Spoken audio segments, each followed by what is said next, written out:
Welcome to APAB foodies. আর আজকে APAB ফুডিজের কিচেনে আছে সিম্পলি এলসা ওরফে অনিশা। ও আজকে চিকেন রেশমি কাবাব বানিয়ে তোমাদের দেখাবে। চিকেন রেশমি কাবাব বানাতে লাগবে আদা, পেঁয়াজ, রসুন, 4টে কাঁচা লঙ্কা একসাথে করে বেটে নেবে, টক দই লাগবে, লিকুইড চিজ লাগবে অরিজিনাল ফ্লেভার যেটা, একটা গোটা পাতিলেবু নেবে, গ্রেটেড চিজ লাগবে, আর লাগবে বোনলেস চিকেন। গুঁড়ো মশলার মধ্যে লাগবে বিরিয়ানি মশলা, যেটা আমার রেসিপি খুব শীঘ্রই তোমরা দেখতে পাবে। ফুল রেসিপিটা আমি শেয়ার করেছি। তার সাথে লাগছে চাট মশলা, রক সল্ট, গোলমরিচের গুঁড়ো, আর লাগবে আয়োডাইজড সল্ট, আর লাগছে অরিগানো পাউডার, 2 টেবিলস্পুন কেওড়া ওয়াটার, 1 টেবিলস্পুন রোজ ওয়াটার, আর 2 টেবিলস্পুন মতন কসুরি মেথি। বোনলেস চিকেন এখানে 10 থেকে 12 টুকরো আমি নিয়েছি। সাইজটা ঠিক এরকমভাবে কাটিয়ে আনবে। প্রত্যেকটা বোনলেস চিকেনকে পিসগুলোকে একটা ফর্কের সাহায্যে প্রথমে প্রিক করে নেবে। এটা করার মানে হচ্ছে যখন ম্যারিনেট করছো স্পাইসেসগুলো দিয়ে, পুরো স্পাইসেসগুলো ওর চিকেনের পিসগুলোর মধ্যে ঢুকে যাবে। 4 চামচ আদা, পেঁয়াজ, রসুন, কাঁচা লঙ্কা দিয়ে যে পেস্ট আমরা করেছি অ্যাড করবে প্রথমে। অর্ধেক মতন পাতিলেবুর রস দেবে, দিয়ে ভালো করে বোনলেস চিকেনটা মাখিয়ে নেবে। এবার আমরা গুঁড়ো স্পাইসেসগুলো অ্যাড করব। প্রথমে বিরিয়ানি মশলা দিয়ে দেবে, চাট মশলা দেবে, নুন স্বাদ মতো দেবে, ও তার সাথে গোলমরিচের গুঁড়ো অ্যাড করবে, আর রক সল্ট দেবে। খুব সামান্য দেবে রক সল্টটা, কারণ ওটা আরও একবার আমরা ইউজ করব। তারপর ভালো করে মাখিয়ে নেবে চিকেনগুলোকে।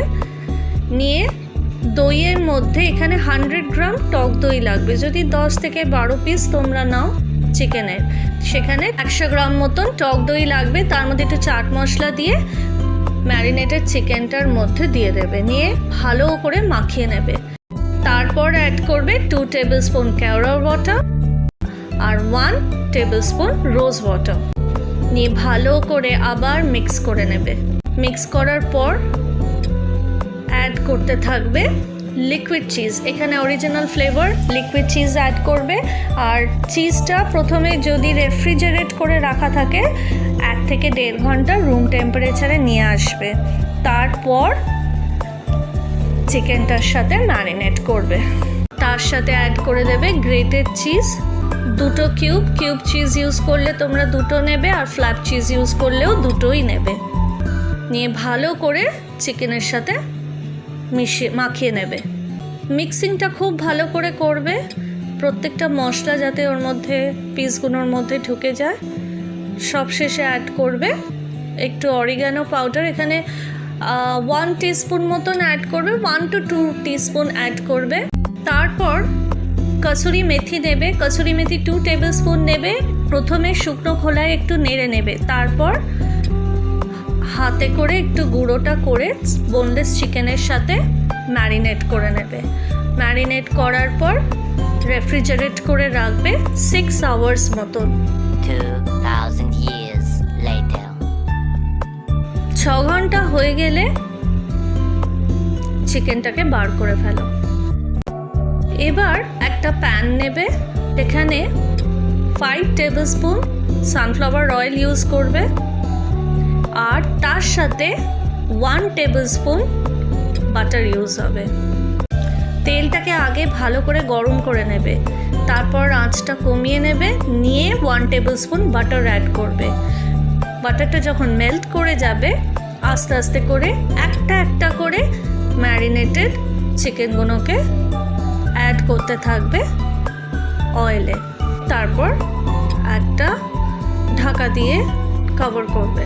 20 মিনিটস পর ফিরে আসবে, এসে একটু উল্টিয়ে দেখে নেবে, দেখবে এরকম একটা কালার এসে যাবে।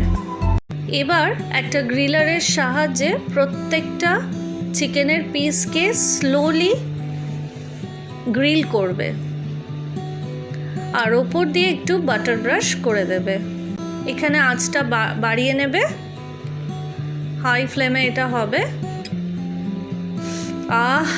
দারুণ গন্ধ বেরোচ্ছে, যে স্মোকি যে ব্যাপারটা না পুরো দারুণভাবে আসছে, দারুণ। এরকম দেখবে যখন কালারটা এসে যাচ্ছে তখন জানবে কাবাব ইজ রেডি। আর দুবার মতন বাটার ব্রাশ করবে, স্লোলি করবে। যাদের নতুন হাত খুব সাবধানে, প্লিজ ইউজ আ টং ওভার হিয়ার, আদারওয়াইজ তোমাদের হাতে লেগে যেতে পারে। একদম যারা নতুন হাত রান্নার তাদের জন্য এই অ্যাডভাইসটা আমি দেব। এরকমভাবে 7 to 8 মিনিটস মতন রাখবে। হ্যাঁ, একটু খেয়াল রাখতে হবে। When it is ready, serve it in a serving plate. লাজবাব, সিম্পলি লাজবাব। সত্যি বলছি, এটা তোমরা বানাও, এত সুন্দর। মানে নামটা যে রেশমি কাবাব, ইট ইজ জাস্ট জাস্টিফাইড। একদম মুখে দিতে পুরো কাবাবটা মেল্ট করে যাচ্ছে। And big thanks to Anisha. সত্যি ও এক একটা এমন রান্না করে, ও কিন্তু কোথাও দেখেও না, শেখেও না, জাস্ট ও যখনই কোথাও খায় ও সেটাকে এতটাই ভালোবেসে খেয়ে মানে চিন্তা করে নেয় যে কি হতে পারে এই প্রিপারেশনে, অ্যান্ড দেন নিজের ইনোভেশনে বানায়। Hi friends, welcome to APAB foodies চ্যানেলে। আজকে সানডে, আজকে বাড়িতে আমরা বানিয়েছি রেশমি কাবাব। আমরা এর আগের ব্লগে বলেছিলাম আপনাদের, যেখানে আমিনিয়ার ব্লগে, যে আমরা বাড়িতে রেশমি কাবাব বানাবো, and we have done it. We have kept our promise, যে বাড়িতে রেস্টুরেন্টের মতন রেশমি কাবাব বানিয়ে আমরা আপনাদের দিচ্ছি রেসিপিটা। সো আপনারা ট্রাই করুন। এই রেশমি কাবাবটা বানিয়েছে আমার মেয়ে সিম্পলি এলসা, যার নাম হচ্ছে Anisha. So she has made this reshmi kebab, পুরো প্রিপারেশনটা এবং ফুল আপনারা আমার রিভিউর আগে আপনারা দেখতে পাবেন পুরো রেসিপিটা।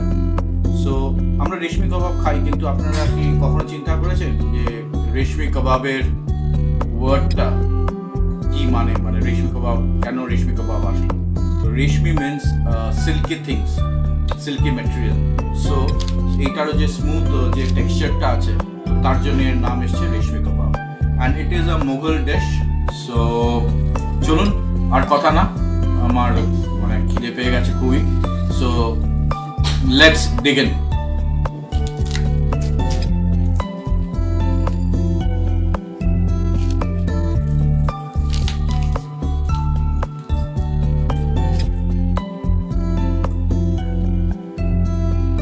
গার্নিশ করেছে লেমন দিয়ে, বিট নুন, এবং দারুণ আপনার দইয়ের স্বাদ পাচ্ছি, কসুরি মেথি, অসাধারণ হয়েছে।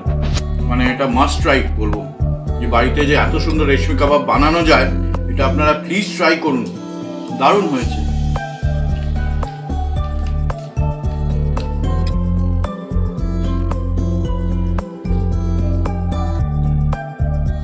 কাবাবটা একদম যখন মুখে দিলাম না, মুখের ভেতরে একদম গলে গেল, দারুণ হয়েছে।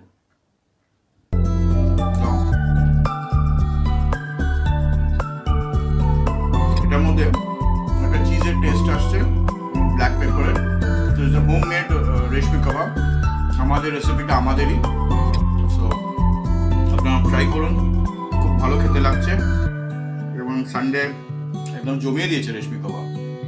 চলুন আপনারা ট্রাই করুন, ওকে? আর ভুলে যাচ্ছিলাম বলতে, সাবস্ক্রাইব করুন, লাইক করুন, আপনারা কমেন্ট করুন কি করছেন বন্ধুরা, প্লিজ হেল্প করুন আমাদের, সাবস্ক্রাইব করুন, ওকে? চলুন, হ্যাভ আ নাইস ডে। চলো।